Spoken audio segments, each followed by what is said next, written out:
Bon, on commence mal le week-end. J'étais bien posé, j'ai bien dormi à un endroit au calme, mais là, c'est lui qui a décidé de faire des siennes. J'ai plus de production par les panneaux solaires, de nouveau. Bon, ben, je vais essayer de dépanner ça.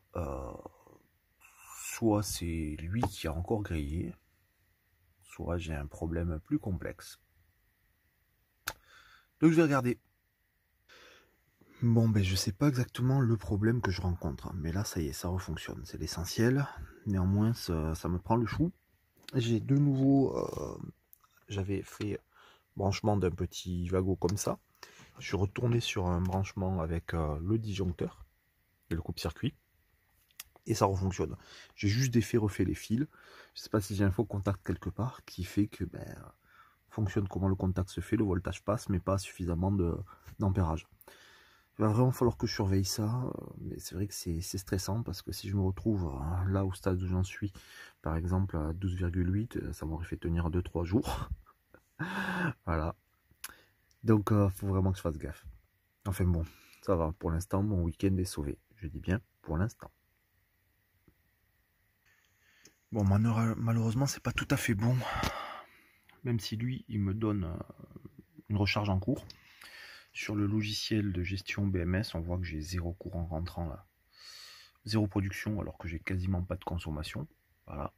Et qu'il est 11h, quasiment midi. Donc c'est l'heure où le soleil fait beau, tout ce qu'on veut là.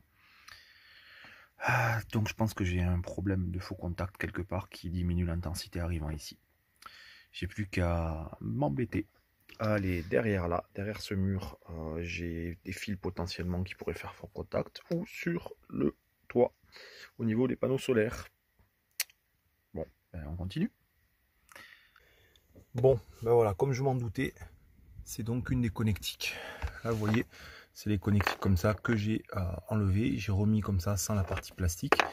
Et j'ai bien une tension qui est repartie à la production. Voilà. Donc, ça doit être une de ces parties-là qui est un peu foireuse. Je vais la remettre comme je peux. Et puis, de toute façon, quand je changerai de régulateur solaire, probablement que je mettrai encore d'autres câbles différents. Et peut-être que je reverrai mes connectiques. Parce que là, j'utilise des connectiques de panneaux solaires.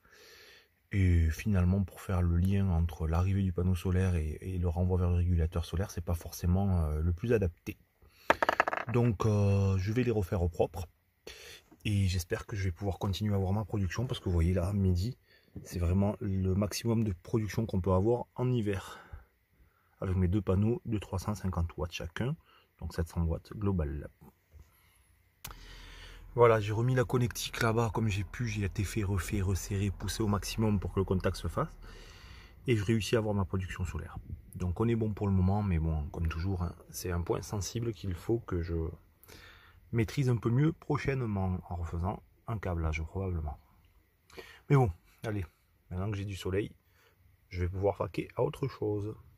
Bon, petite conclusion sur cette réparation temporaire là, avec ces problèmes de fil, c'est que bien entendu, quand on active la recharge solaire, il faut qu'on ait un voltage qui augmente un petit peu par rapport à ce qu'il est ici. C'est-à-dire que la tension sortant régulée par le panneau solaire doit être supérieure à celle de ma batterie.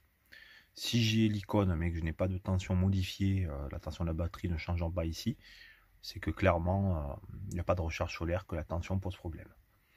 Donc voilà,